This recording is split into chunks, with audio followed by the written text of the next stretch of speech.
mes collègues, je vais vous parler de deux infections virales qui sont des infections virales probablement sous-diagnostiquées, sous-évaluées et de fait sous-traitées et de fait des affections qui ne font pas l'objet d'une vaccination suffisante. Je parle donc des infections à VRS et des infections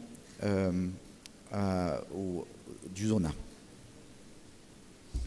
Si on parle dans un premier temps des infections au virus respiratoire syncytial, il s'agit là donc d'infections qui ont comme caractéristique d'être très polymorphes dans leur présentation clinique. On connaît tous la bronchiolite du nourrisson, donc, qui peut être une forme particulièrement sévère, mais le VRS peut être associé à donc, des présentations cliniques extrêmement variables.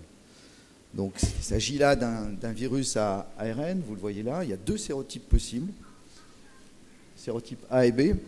Le mode de transmission principalement donc, aéroporté, avec une incubation assez rapide, et la transmission intrafamiliale donc, est très fréquente. Vous voyez que le R0, c'est-à-dire que le nombre de personnes que quelqu'un de contaminé risque de contaminer, je parle des personnes non vaccinées, ce R0 est aux alentours de 3. Donc, ce qui veut dire que quand vous êtes vous-même infecté, vous risquez de contaminer en moyenne 3 personnes autour de vous. Donc, on comprend très bien que ces infections à VRS peuvent générer donc, des épidémies assez importantes. La contagiosité donc, est assez importante et c'est surtout le cas donc, dans des périodes entre novembre et mars, donc des périodes automne-hiver. Caractéristique également de l'infection à VRS, c'est très peu immunisant, c'est-à-dire que quand on a fait un épisode d'infection à VRS, on ne peut pas considérer que ça y est, je suis tranquille maintenant pendant 1 an, je ne referai plus cette infection, c'est faux. On peut refaire cette infection assez rapidement, c'est très peu immunisant. Donc on l'a dit, les symptômes peuvent être très très variables, d'une forme extrêmement minime qui va passer presque inaperçue, on a un peu le nez qui coule et puis ça passe en 2 jours, mais ça peut aller à la bronchiolite donc, du nourrisson avec des formes qui peuvent être très sévères et des symptômes un peu plus polymorphes, notamment chez le sujet âgé. Point de vigilance en particulier donc chez les patients qui ont déjà une pathologie chronique respiratoire comme la bronchopathie chronique obstructive ou l'asthme. Et donc dans le cas extrême, on peut avoir des pneumopathies extrêmement sévères.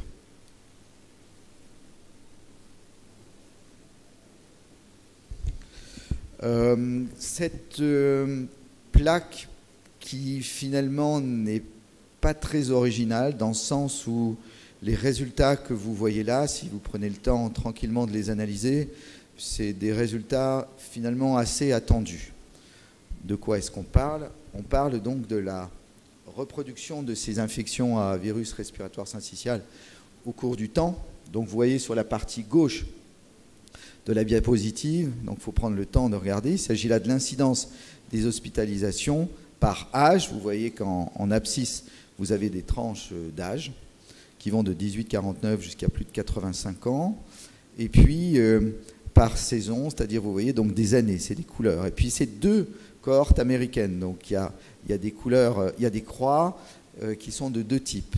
Ce qu'il faut comprendre dans ce tableau, c'est que, 1, l'augmentation de l'incidence des hospitalisations est liée directement à l'âge. On voit bien qu'au fur et à mesure que l'âge avance, le risque d'hospitalisation est plus important. C'est dans ce sens où je vous dis qu'il n'y a rien d'original, c'était presque attendu. Et puis, on se rend compte que d'une année sur l'autre, l'incidence, là c'est dans les 2 cohortes, est à peu près la même. Donc, c'est le propre de ces infections saisonnières qui reviennent avec finalement des taux d'incidence d'une année sur l'autre relativement constants. À droite, vous voyez une analyse un petit peu différente qui est une analyse en fonction des comorbidités donc, qui ont été individualisées donc dans ces 2, dans la cohorte de Rochester. Et vous pouvez constater que, par exemple, pour le diabète, eh bien, il y a un ratio important, c'est-à-dire que lorsque on a un diabète, eh bien, le risque d'hospitalisation lié à cette infection à VRS est plus importante. Les facteurs de risque d'infection grave, donc de ce fait, c'est la présence bien sûr d'affections respiratoires, la présence d'une BPCO, la présence d'un asthme sévère, sont des situations qui peuvent s'accompagner de formes très sévères d'infection AVRS, les pneumopathies interstitielles diffuses également, et d'une manière générale, toutes les maladies respiratoires chroniques doivent être surveillées de façon très régulière lorsqu'il y a une infection qui peut ressembler à une infection AVRS finalement. Le moindre rhume peut être la traduction d'une infection AVRS et doit, quand on suit ces patients, amener une vigilance particulière. Le diabète, on l'a vu, est amené à être associé à une augmentation du risque d'hospitalisation pour des formes sévères. Donc le diabète, oui, est un facteur de risque d'infection AVRS grave. L'âge, les maladies cardiaques d'une manière générale le sont également. Et comme toujours dans ces situations-là, alors on l'a vu tout à l'heure, Bernard Baudusseau en a parlé, et Lise Bordier en a parlé également, il y a cette notion d'immunodépression. Et autant certaines situations peuvent nous sembler à nous, médecins, cliniciens, assez claires, les patients avec par exemple des hémopathies malignes, avec qui sont greffés, qui prennent des traitements immunosuppresseurs, oui, c'est des patients par définition qui sont immunodéprimés. Mais là où je veux en venir, et peut-être qu'il faudra qu'on ait cette discussion à la fin, c'est comment est-ce qu'on considère un patient qui vit avec un diabète du point de vue de son immunocompétence. Bernard Baudusseau en a parlé tout à l'heure, il a évoqué donc un travail où on essayait de mettre dans des cases les patients diabétiques avec une immunodépression qui était considérée comme modérée, puis plus importante. Et à titre personnel, je trouve que ça n'est pas si clair que ça, en dehors des situations où les patients sont greffés, les patients diabétiques greffés avec des traitements immunosuppresseurs, où là c'est clair, c'est net, les patients sont immunodéprimés. Pour le reste, je crois que ce n'est pas si simple que ça. Là, pour le coup, je crois que l'influence de l'équilibre glycémique a un grand rôle. Je crois que ça n'est pas la même chose quand un patient a un diabète et qu'il a une hémoglobine 1C en permanence au-delà de 9 ou 10%, où là, on peut réellement se poser la question de la qualité de ces cellules immunocompétentes par rapport à un patient qui aurait des glycémies parfaitement normales. Donc je crois que la notion d'immunodépression dans le diabète est une question qui est encore, à mon avis, ouverte. On pourra en discuter peut-être tout à l'heure.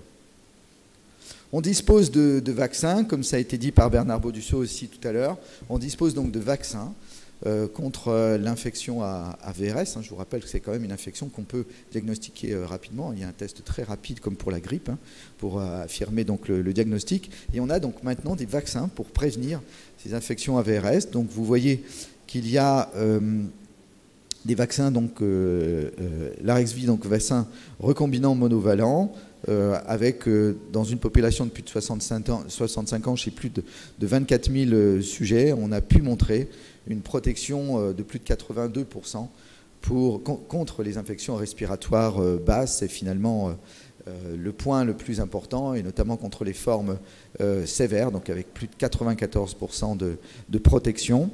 Pour le vaccin Abrysvo, donc, qui est un vaccin recombinant également, donc, qui agit sur les deux souches A et B, là aussi, une étude faite sur une cohorte très importante chez des patients de plus de 60 ans, et un taux de couverture, un taux de protection qui, là aussi, est très important, avec une protection qui, vous le voyez, est aussi importante, aussi significative pour les souches A et les souches B.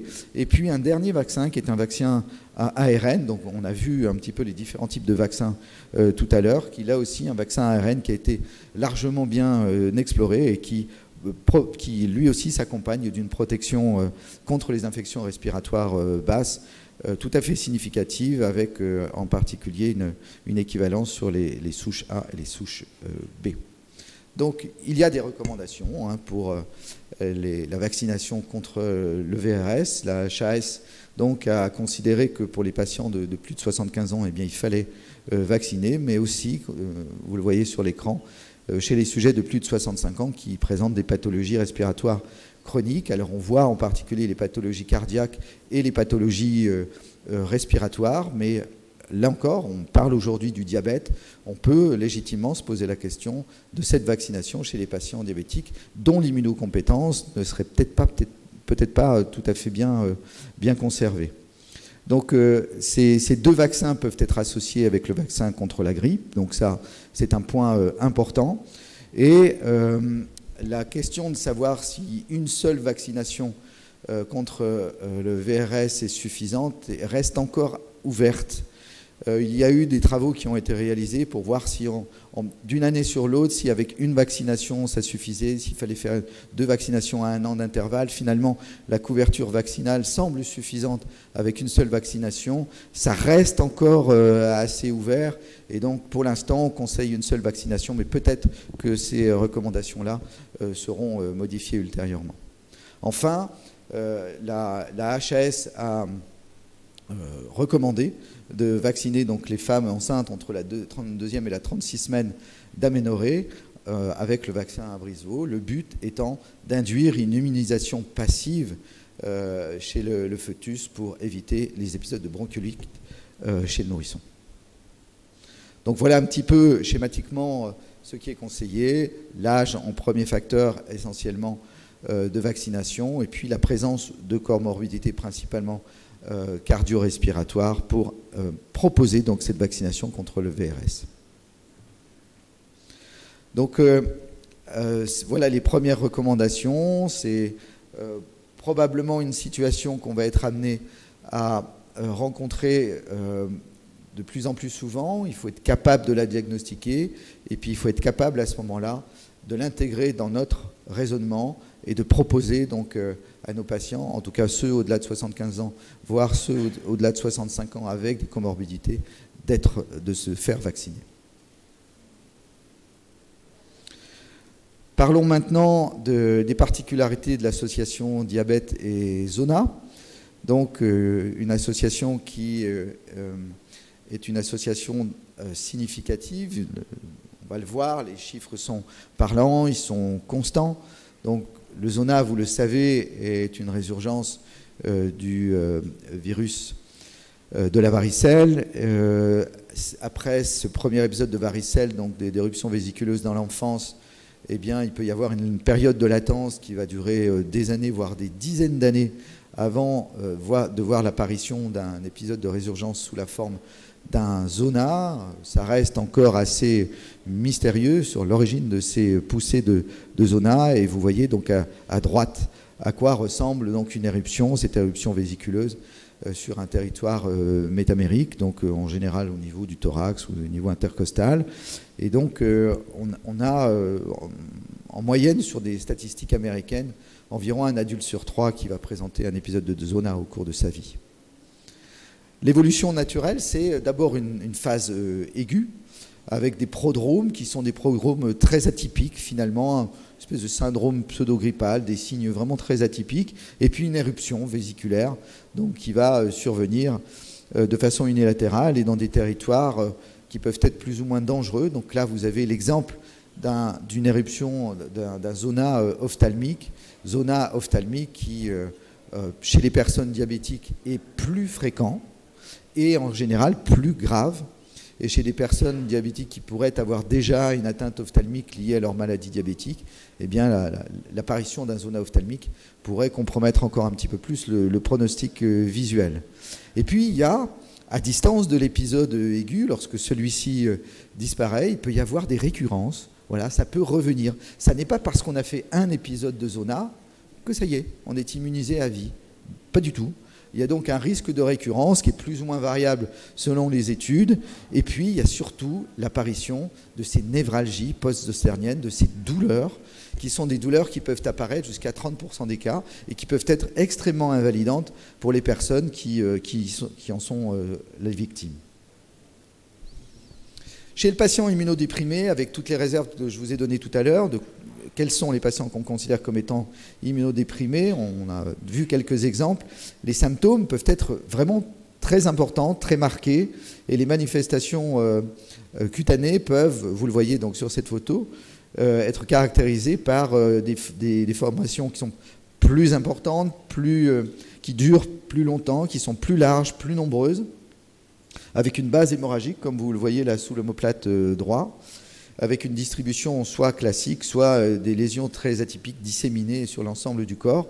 Et puis surtout, on peut avoir donc des complications avec des risques de complications systémiques, une virémie, une pneumopathie, une atteinte d'organes, une lésion par exemple hépatique, une hépatite liée à ce virus, voire une méningoencéphalite, donc des formes sévères chez les patients qui sont immunodéprimés. Les névralgies post-zostériennes peuvent être également plus sévères et plus longues. Donc les patients qui sont immunodéprimés, nos collègues hématologues le savent très très bien, c'est des patients qui sont vraiment à très haut risque de zona et de récurrence de zona. L'association entre diabète et zona est une association épidémiologiquement assez constante. Donc sur cette diapositive qui est un petit peu chargée, ce qu'il faut comprendre, c'est que ce sont ici des études cas témoins, des études qui, vous le voyez, sont plus ou moins anciennes. C'est la colonne de droite en rouge qu'il faut que vous regardiez, avec surtout ce que vous voyez là, le risque relatif, c'est-à-dire le risque d'apparition d'un zona. Quand on compare les deux populations, là vous voyez que le risque il est de 1,3 en défaveur de la population diabétique.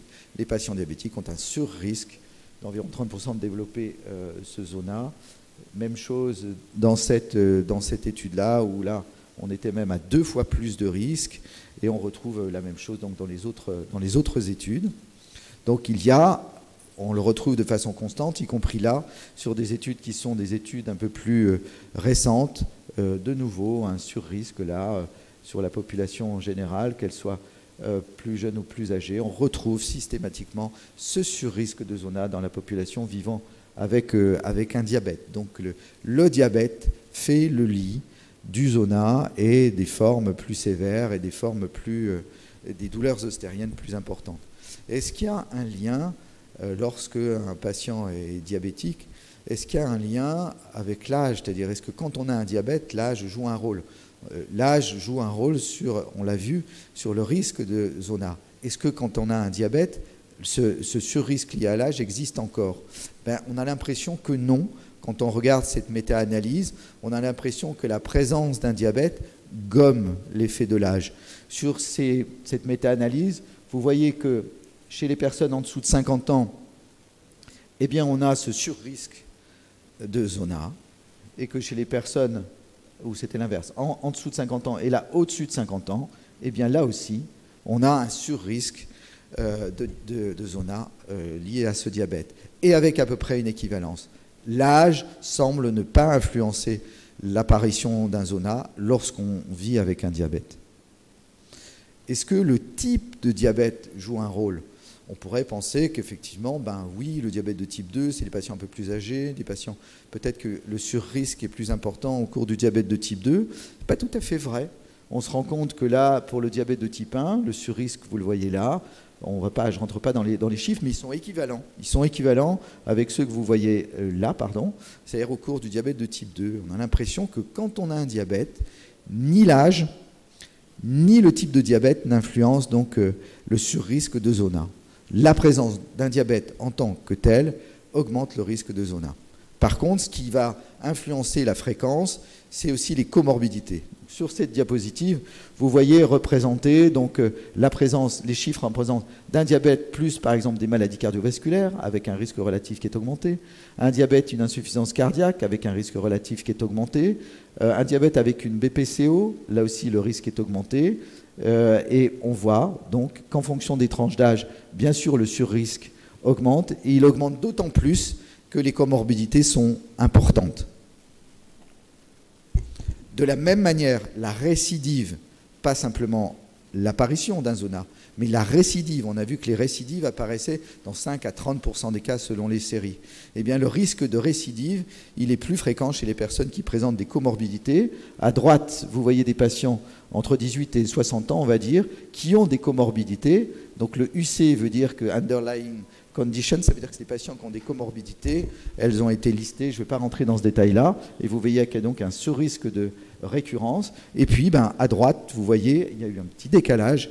On voit qu'en fonction des pathologies sous-jacentes, eh bien oui, il y a aussi un risque de récurrence de de ces poussées de zona. Donc la récidive est plus fréquente lorsqu'il y a des comorbidités associées au diabète. Les douleurs post-zostériennes, est-ce que le fait d'avoir un diabète fait qu'on a plus souvent des douleurs que lorsqu'on a un zona et qu'on n'a pas de diabète? La réponse est oui. Lorsqu'il y a un diabète, les douleurs post-zostériennes sont plus fréquentes. Donc vous voyez là une étude très importante, hein, plus de 100 000 personnes atteintes de zona, 8 000 vivant avec le diabète, environ 6 000 avec douleurs post-zostériennes. Et quand on fait la comparaison, on constate qu'il y a effectivement un surrisque de douleurs post-zostériennes chez les patients qui vivent avec un diabète, avec un risque relatif de l'ordre avec une augmentation de l'ordre de 20%. Donc le zona touche en particulier les patients diabétiques avec des complications micro- ou macro-angiopathiques. Attention, lorsqu'il y a une atteinte de la fonction rénale, il faut faire attention au traitement, parce qu'il faut ajuster à ce moment-là le traitement antiviral à la fonction rénale, c'est un point important. Et puis, comme tout épisode infectieux, la présence d'un zona et le traitement et les douleurs risquent en tout cas d'augmenter les glycémies et de déséquilibrer les glycémies. Et il faut savoir également donc en tenir compte, notamment avec le risque de surinfection des lésions cutanées lorsque le diabète est très déséquilibré. Donc voilà un exemple de patient avec un zona ophtalmique, hein, vous voyez un petit peu ce que ça peut donner, hein, ça peut donner des choses extrêmement graves, et cette localisation ophtalmique doit pour nous être un point en ligne de mire lorsque on tient notre discours vis-à-vis des patients sur la nécessité, ou en tout cas l'utilité de prévenir ce zona par la vaccination.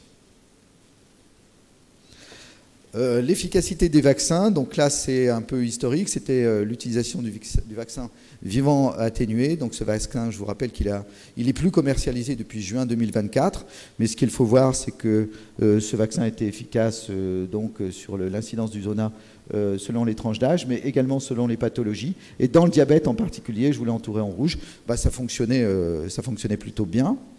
Le vaccin qu'on a actuellement, vaccin antigénique recombinant à ADN, ce vaccin-là, donc le Shingrix, ce que vous voyez, c'est l'histogramme en bleu, et vous avez les chiffres là, c'est-à-dire que vous voyez que le taux de protection, il est de plus de 90%, le vaccin fonctionne, il fonctionne dans des tas d'autres situations. En tout cas, la présence d'un diabète n'altère pas le fonctionnement de ce vaccin. Ne regardez pas les chiffres, écoutez simplement ce que je dis. Dans cette population de patients vaccinés par ce vaccin recombinant, la présence de comorbidités, au moins 2, au moins 3, au moins 5, au moins 6, n'altère pas la sécurité d'utilisation du vaccin. On voit que les effets secondaires sont identiques entre le bras patient vacciné et le bras non vacciné, et il n'y a pas donc de différence. Quelles recommandations pour la vaccination? Ce que l'on conseille, c'est de vacciner tous les patients diabétiques de plus de 65 ans. Et puis, le cas particulier, c'est ce qui, je crois, mérite d'être discuté après, c'est les patients qu'on considère comme étant immunodéprimés. Je vous ai mis quelques exemples, mais là encore, c'est tout à fait discutable. Je ne parle pas de ceux qui sont greffés, où là, il n'y a pas à discuter, mais c'est peut-être le dernier point, ceux qui ont moins de 65 ans, qui ont des comorbidités, qui ont des hémoglobines A1C en permanence élevées, ceux-là, peut-être qu'on doit quand même leur recommander cette vaccination, sachant que le remboursement, il est de 30% pour les patients au-delà de 65 ans. Et puis je terminerai juste le point du calendrier vaccinal qui a déjà été montré par Bernard Baudusseau et Lise Bordier, et je me bornerai donc à ce qui est conseillé en cas de diabète, donc la vaccination contre le zona dont on vient de parler, 2 injections à 2 mois d'intervalle par voie intramusculaire, et la vaccination contre le VRS actuellement avec une seule dose. Je vous remercie.